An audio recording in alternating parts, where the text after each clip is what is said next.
అందరికీ నమస్కారము. ఈరోజు నేను శ్రీ సాయి లీలామృతం బుక్కులో 21వ అధ్యాయము చదివి వినిపిస్తున్నాను. ఈ అధ్యాయం మొత్తం వినండి. అందరికీ మంచి జరగాలని కోరుకుంటున్నాను.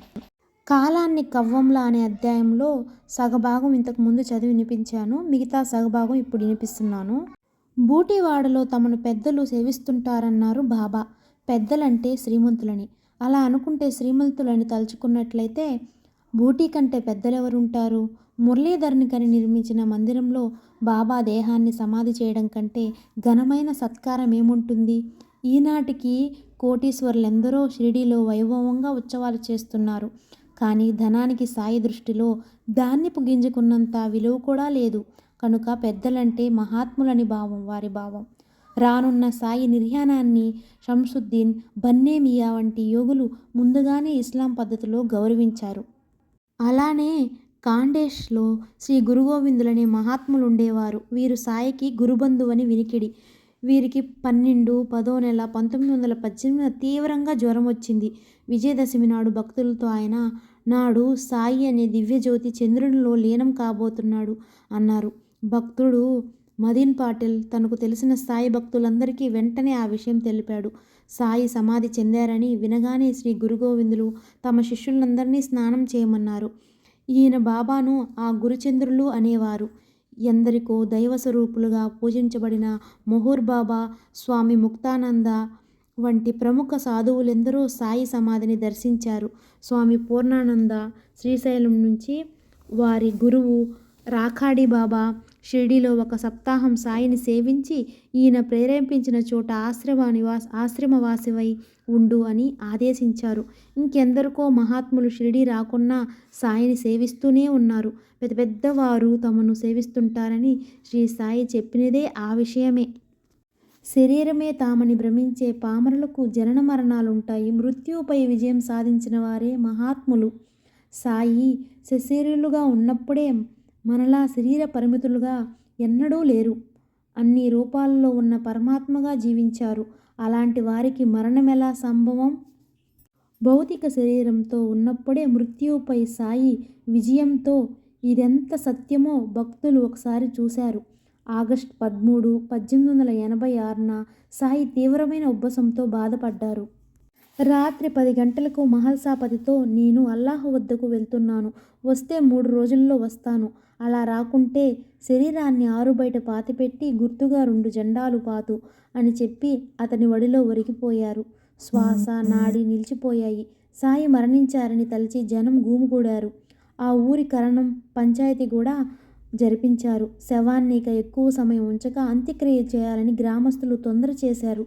కానీ మహల్సాపతి పట్టుబట్టి 3 రోజులు సాయి తలను తన ఒడిలో ఉంచుకుని కూర్చున్నాడు. మరోవంక అంత్యక్రియలు తమ మతానుసారం చేయాలని హిందువులు, ముస్లింలు పట్టుబట్టారు. ఘర్షణ తప్పదనుకుని పక్క గ్రామాల వారు కూడా తమ పక్షాలకు బలపరుచుకోవాలని షిరిడీ చేరుకున్నారు. గ్రామాధికారికి దిక్కుతోచక పోలీస్ పటేల్ ద్వారా అహ్మద్నగర్ జిల్లా కలెక్టర్కు కబురు చేశారు. విదేశీయులమైన మేమేమి చేసినా ప్రజలు ఉద్రిక్తులవుతారు. గ్రామ పెద్దలే ఎలాగో చక్కబెట్టండి. కానీ సాయి తిరిగి బతికితే నాకు తెలపండి, దర్శిస్తాను. క్రీస్తు తప్ప మరెవ్వరూ మరణించాక తిరిగి జీవించలేదు అన్నాడు కలెక్టరు. గ్రామ పెద్దలు ఈ సంగతి ప్రజలకు తెలిపాక యుక్తిగా కలెక్టర్ ఏ క్షణానైనా వచ్చి తగు చర్య తీసుకుంటారని, ఈలోగా త్వరపడి ఏమైనా చేస్తే శిక్షిస్తారని చెప్పారు. ఆగస్టు 16వ తేదీ 1886 తెల్లవారుజామున 3 గంటలకు శరీరంలో నాడి, శ్వాస ప్రారంభమై కొద్దిసేపట్లో సాయి లేచారు. భక్తుల సంతోషము, ప్రజల ఆశ్చర్యము వర్ణాతీతం. శ్యామ మాత్రం ఆయన్ను, దేవా ఎక్కడికి పోయావు, ఏం చేశావు అని అడిగాడు. బాబా నవ్వి, అల్లా వద్దకు వెళ్ళాను. మొదట నేను తిరిగి రాదల్చలేదు. కానీ అల్లాహు నీవు చేయవలసిన ఎంతో ఉన్నది, చేయవలసింది. బెంగాల్లో గదాధర్ అనే భక్తుడు నాలో కలవాలని ఆరాటపడుతున్నాడు. కానీ అతని పుణ్యఫలం, అవతార కార్యం ఇంకా మిగిలాయి. నీవి అవన్నీ తీసుకుని అతన్ని విడుదల చేసి ఆ స్థలానికి వెళ్ళు అన్నారు. నేను అలానే చేశాను అన్నారు. ఆశ్చర్యంతో శ్యామకు మాట పెగ్గలేదు. తెల్లవారుతూనే సాయి ఎప్పట్లాగా తమ నిత్యకృత్యాలన్నీ ఆరంభించాడు. ఖండయోగం సిద్ధించిన సాయికి ఇది ఒక లెక్క. ఈ వార్త తెలియగానే ఎందరో వచ్చి సాయిని దర్శించారు. వారిలో కలెక్టర్ కూడా ఒకరు. ఇంకో విశేషం, ఆ రోజు రాత్రి 1:02 శ్రీరామకృష్ణ పరమహంస నిర్యాణమయ్యారు. వారి అసలు పేరు గదాధరుడు. సమాధి చెందిన నాటి రాత్రి హనుమాన్ ప్రసాద్ జోషి ఇంటి గోడకు తగిలించిన బాబా పటము అకస్మాత్తుగాను నిష్కారణంగాను చాలాసేపు బాగా ఊగింది. విలేపార్లే అనే ఊరిలో మాధవరావు దీక్షిత్ అనే భక్తునికి కలలో నాసిక్లో ఉన్న ఒక గొప్ప యోగి మహాసమాధి చెందినట్లు కల వచ్చింది. అస్తమించిన సూర్యుడు మరలా ఉదయించాడు. బాబా సమాధి చెందిన మరుసటి తెల్లవారుజామునే పండరీపురంలో దాసుగునుకు స్వప్నంలో బాబా కనిపించి మసీదు కూలిపోయింది. నూనె వర్తకులు ఇతర వర్తకులు నన్నెంతో వేధించారు. అందుకే ఆ చోటు విడిచిపోయాను. ఈ విషయం చెప్పడానికి వచ్చాను. నీవు త్వరగా వెళ్ళి నా సమాధిని పూలతో కప్పు అన్నారు. తెల్లవారి షిరిడీ నుంచి జాబు రానే వచ్చింది. అతను వెంటనే శిష్యులతో షిరిడీ చేరి సమాధి పూజ, ఏకాహము, అన్నదానము చేశాడు. సాయి ఆ రోజే ఉదయం లక్ష్మణ్ మామ జోషికి స్వప్నంలో కనిపించి, నేను మరణించాననుకుని ఈరోజు జోగు ఆరతి ఇవ్వడానికి రాడు, నీవు వచ్చి పూజ ఆరతి చేయి అని చెప్పాడు. అతడు వెంటనే వెళ్ళి సాయి దేహానికి ఆ సేవ జరిపించారు. నాటి మధ్యాహ్నం మిగిలిన భక్తులతో కలిసి జోగ్ సాయి దేహానికి పూజ ఆరతి చేశాడు. బాబా చేతి వేళ్లు తెరిచి దక్షిణ అందులో పెట్టారు. సమాధి అయిన 21 గంటల తర్వాత కూడా సాయి వేళ్లు బిగుసుకుపోకుండా సులువుగా తెరిస్తే తెరుచుకున్నాయి, మళ్ళీ మూస్తే మూసుకున్నాయి. దశమి నాటి రాత్రంతా బూటివాడలో సమాధి తవ్వుతున్నారు. బుధవారం సాయంత్రం బాబా శరీరాన్ని 4 చక్రాలు గల ఒక వాహనంపై ఉంచి పైన అర్ధచంద్రాకృతిలో ఆచ్ఛాదనని ఏర్పాటు చేసి గ్రామమంతా ఊరేగించి బూటివాడలోని హాలులో ఉంచారు. సుమారు 36 గంటల తర్వాత కూడా సాయి శరీరం కొంచెం కూడా బిగువక కఫ్ని విప్పడం కూడా ఎంతో తేలికగా వీలైంది. బుధవారం బాబా నోటి వెంట కొద్ది రక్తం వచ్చింది. బాబా సమాధి అయిన మరునాటి రాత్రి 12:30 గంటలకు శ్రీమతి ప్రధాన్కు ఒక కల వచ్చింది. ఆయన సమాధి చెందుతుంటే చూసి బాబా చనిపోతున్నారని కేకలు పెడుతున్నది. అప్పుడు బాబా, మహాత్ములు చనిపోరు, సమాధి అవుతారు అన్నారు. మరుక్షణమే ఆయన శరీరం నిశ్చలమైంది. అందరూ దుఃఖిస్తున్నారు.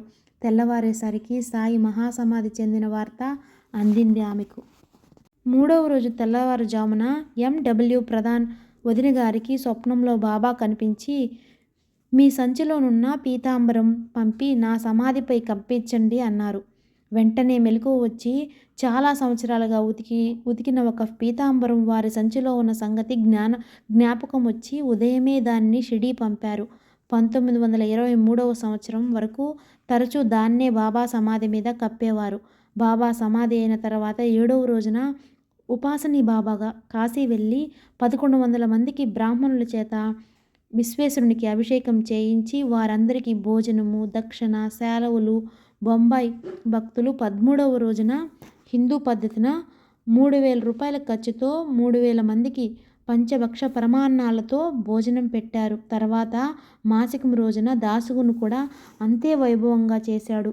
ఆ రోజునే సాయి మరో భక్తునికి స్వప్న దర్శనమిచ్చి ఆ రోజు ప్రత్యేక పూజ, పేదలకు అన్నదానం చేయమని చెప్పగా అతడు అదే విధంగా చేశాడు. త్రైమాసికం అప్పుడు కూడా 5000 రూపాయల ఖర్చుతో సంతర్పణ, వస్త్రాదానములతో పాటు ఆ కార్యం జరిపించిన బ్రాహ్మణులకు పట్టుబట్టలు, వెండి గ్లాసులు దానమిచ్చాడు దాసుగును. అప్పట్లో సాయి సంస్థానానికి దాసుగును అధ్యక్షుడుగా ఉన్నాడు. ఇంతటితో ఈ అధ్యాయం పూర్తయింది. 22వ అధ్యాయం దైవం మానుష రూపేణ అనే అధ్యాయము తర్వాత వీడియోలో వినండి. శ్రీ సాయి లీలామృతం వినాలనుకునేవారు ఈ ఛానల్ను సబ్స్క్రైబ్ చేసి గంట సింబల్ను క్లిక్ చేయండి. ప్రతిరోజు శ్రీ సాయి లీలామృతం వినడం ద్వారా అందరికీ మంచి జరగాలని కోరుకుంటున్నాను. ఓం సాయిరామ్.